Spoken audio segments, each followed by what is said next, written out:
Gareth y gyntaf, diolch fawr iawn am ymuno dyn ni. Bron wythnos di fynd nawr ers y cyhoeddiad. Bych chi'n ôl yn cystadlu. Sy'n wythnos wedi bod? Wythnos brysur iawn. So, gath o'n neud yn public dys Sul, llun, oedd yn y Times. Dy llun nath o'n neud trwy'r dydd, lot o interviews. Mae'n neis o'n, mae'n drosodd a gai symud ymlaen dim bach o'n. Rhyddhad, mae'n siŵr chi wedi gweud o'r dachrau y camgymeriad oedd e, esbonio beth sy'n digwydd. Chi'n gwybod o chi'n ddiog o gymryd unrhyw beth yn fwriadol, ond eto oes na elfen o rhyddhad? Oes. Mae'n situation anodd iawn. Da ni hefo'r substances yma yn corff fi a Rhys. So, da ni ddim yn cheaters, ond mae gennym ni hein yn corff ni, so mae'n teg bod da ni hefo rhyw fath o band, dwi'n meddwl. Ond dwi jyst yn lwcus bod yn 6 mis, a dwi'n 31 rwan. Swn i wedi cael 2 flynedd, 4 mlynedd, dwi'n meddwl, fysa gyrraedd fi drosodd.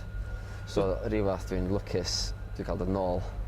Diddorol clywed ti'n sôn, mae dim ond 6 mis. Mae rhaid bod ddim yn teimlo fel dim ond 6 mis ar y pryd, wedi bod yn gyfnod hir. Wel, pam geisio gael ffôn, oedden nhw'n sôn am 2 flynedd neu 4 mlynedd. So, oedd hynna fath o bywyd fi di disgyn. So, ie, mae 6 mis yn teg, dwi'n meddwl. Ti'n sôn am cael y newyddion, clywed, derbyn yr alwad, tiod. Sut nath o ddigwydd? Le o ti pan glywes ti beth i digwydd? Galwad ffôn gen UCAD, sef UK Anti-Doping. O'n i yn y gym ym Mwncw pan ges i'r galwad ffôn yn treinio ar bore dy Mawrth, dwi'n cofio fo'n iawn. Ers y galwad ffôn na, mae bob dim yn newid. Amlwg yn sioc, ond beth ti'n neud gyntaf pan ti'n cael yr alwad na? I pwy ti'n siarad y gyntaf? Nes i ffonio cariad fi, Sioned, a agent fi, Steve, y concept, a nes i... O'n i just ddim yn gwybod beth i ddigwydd. O'n i wedi ffindio substances yma yn corff fi, o'n i'm yn gwybod dim byd amdan anabolic steroids na'n byd, a o'n i wedi ffindio 2 yn corff fi. Oedd o just yn anodd iawn. O ti'n meddwl mae camgymeriad oedd e yn gyntaf? O'n i'm yn gwybod lle oedd wedi dod o, o'n i wedi bod i Sbaen ar Eidal rhyw pethefnos cynt, so o'n i'n meddwl ella rhywbeth o'n i wedi pigo fyny fyna, cig neu rhywbeth fel, cos o'n i wedi darllen i fyny am un o'r cyclists Contador oedd wedi profi bod steroids fod cymeryd oedd i mewn cig. So o'n i'n meddwl ella dyna beth o, a o'n i'n cymeryd lot o supplements gwahanol, so o'n i'n gwybod pa un oedd nhw. So mae'n neis bod o'n i'n gallu darganfod yr un. Faint o waith oedd hwnna? Faint o waith caled oedd darganfod yr un peth oedd i achosi hyn? Galad iawn, nath cymryd misoedd, so oedden ni'n gorau cymryd bob dim oedden ni'n cymryd fi a Rhys, bob dim yn cwpwrdd ni, bob supplement, bob rhyw fath o pethau i treinio. Oedden ni'n gyrru nhw i ffwrdd i cwmni a nath o cymryd bron iawn i 2 fis i testio nhw, a lot o bres i testio nhw, pres fy hun. Ond lwcus nath ni ffindio lle nath o ddod o. Ti'n sôn am pres, bydde person eog falle ddim yn mynd i'r drafferth i wario'r arian na. Mae wedi bod yn dipyn o ergyd. Ni'n gyfarwydd ar ergyd o ran cystadlu, falle dyw'r ochr ariannol ddim mor gyfarwydd i bobl. Wel, pam ti'n gael y test, i ddechrau ti'n gael A-sample a B-sample, so ti'n arwahanu'r B-sample, ddim yn testio'r A-sample a nath nhw'n dod yn ôl yn positif, a ddim gennych chi'r ddewis testio'r B-sample, a mae hynna yn costio hefyd os ti eisiau testio'r B-sample, so hynna dros 1,000 o bunnoedd jyst i testio hynna, a nath nhw'n dod yn ôl yr un peth yr A-sample, a wedyn da ni'n symud ymlaen wedyn i talu bron iawn i 10,000 o bunnoedd i testio bob dim o gennym fi yn y cwpwrdd. Anhygoel o'r stori, ond pan ti'n sôn am supplements a chi'n cymryd, mae hyn yn ar diwedd diod. Mor syml â hynny, diod, egni os mae dyna beth yw energy drink, sef beth mae gymaint o bobl yn ei gymryd. Ges ti sioc mae rhywbeth mor syml â hynny ydi achosi e? Dwi wedi clywed stories o blaen o supplements i gael eu contaminatio a contaminated substance oedd hyn. So pam gath ei wneud, da ni'n siŵr sut gath ei mewn yna, ond oedd ei mewn yna. Sioc iawn, rhyw fath blackcurrant drink oedd o, so gallai digwydd i rywun. Felly, gallai'r diod na yn y bon, dyle fe fod dal fod yn iawn i ti yfed, achos ti'n gwybod beth ti'n cymryd, jyst rhywbeth oedd wedi effeithio ar y diod yma. Felly, os ti'n gweld newid o gwmpas pobl ti'n gyfarwydd â, ers i ti gael dyddal os pobl eraill mwy ofalus neu hyd yn oed yn anghofio amdano nhw'n gyfan gwbl? Dwi'n yn siŵr sut maen nhw'n teimlo adra, ond be ma'n deitha fi ydy wneud nhw'n cymryd supplements eto, beth sydd digwydd i fi ar Rhys. Ond gan i weld, stans fi ydy ar y peth wan, na'n byth cymryd dim byd eto, diolch werth y siawns yna. Oedd e'n rhywbeth o ti'n neud yn aml, chi'n gweld chi'n mynd i'r gym, mae pawb yn cymryd rhyw ddiod bach ar ôl ni, o ti'n un yn cymryd... Mae bob athletwr yn cymryd supplements, does neb ddim. Dwi'n treinio 2 waith y diwrnod, 4-5 awr weithiau, so dwi angen cymryd supplements yma i helpu treinio. Ond dwi'n mynd i cymryd dim mwy eto wan, so gan i weld beth sy'n mynd i ddigwydd yn y dyfodol wan, os dwi ddim yn cymryd nhw.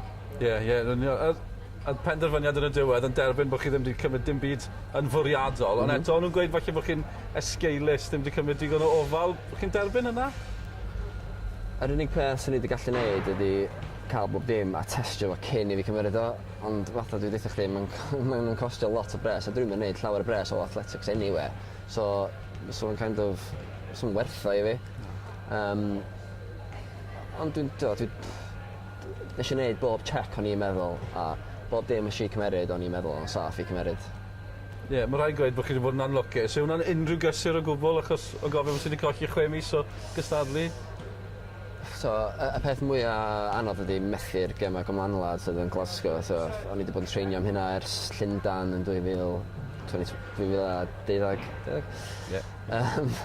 Oedd hynna'n anodd iawn.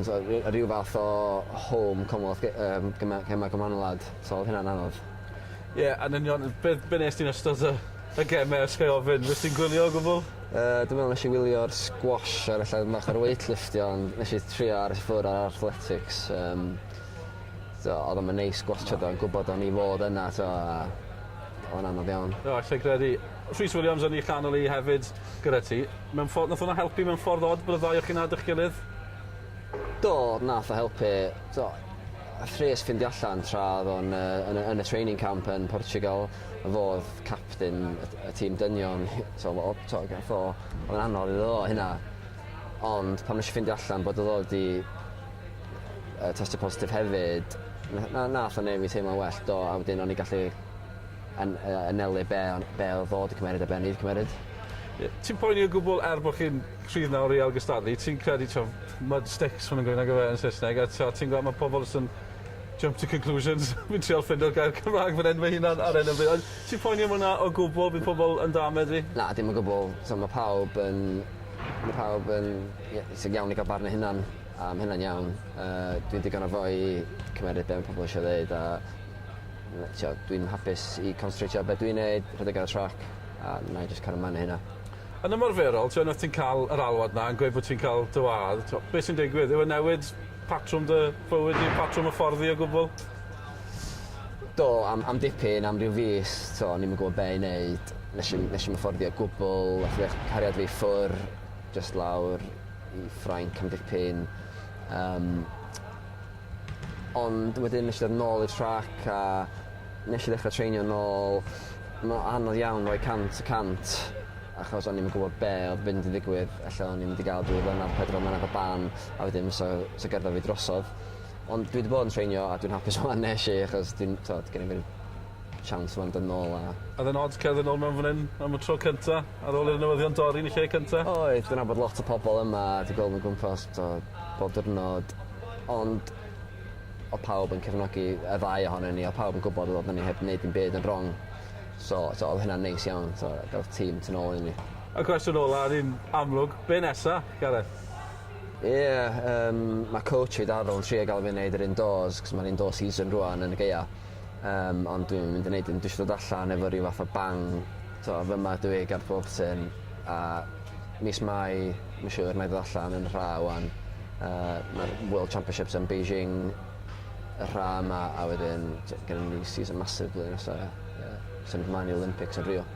Briliant, gwych. Edrych mlaen i weld ti nôl gyda bang, gobeithio. Diolch yn fawr iawn am gwrs gwrs, dyn ni. Diolch. Hefyd, pob lwc ti gael. Diolch. Lyfli.